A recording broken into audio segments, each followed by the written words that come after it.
ay nagkakaroon. Kaya, kaya sila yung mangyayari. Dali! Hindi mali naman. Balik ka yan.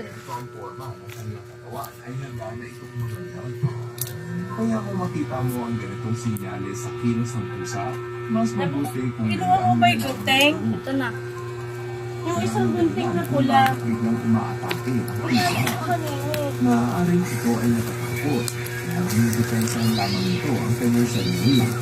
Posible rin na makagat ka ng pusa kapag hindi ka nito kilala. Kaya naman huwag kang lalapit sa pusa kung hindi naman ikaw ang nag-aalaga rito. Kapag may karamdaman ng sakit ang pusa, maaari itong maging irritable at mainit ang tulo. Kaya kung sa tingin mo ay may sakit ang iyong pusa, mas mabuti kung ipadala mo ito sa veterinaryo para masurin ng mga doktor. Posible kayong makagat ng pusa kapag sa tingin ng hayop ay mas dominante pa siya sa iyo. Ang mga pusa kasi ay may sinusunod ng social ranking o yung ranking sa grupo kung sino ang leader at kung sino ang kanyang agatalis.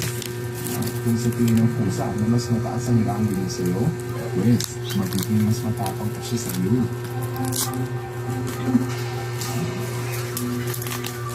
Ang isa pang dahilan ay kung Wow! ang mga pusa kasi ay territorial animals at ayaw nila nung may umaagaw sa kanilang pwesto. Meron din tinatawag na play aggression. Ito yung ugali ng pusa na mahilig makipaglaro at kapag nanggigil sila sa kamay mo, bigla na lang silang mananagat. Kung magkataong makagat ka ng pusa, lalo na kung pusang gala at lumapit sa kalsada, dapat kang magpapakuna kontra rabies. Yan ay dahil sa ang rabies ay lubhang nakamahanggan.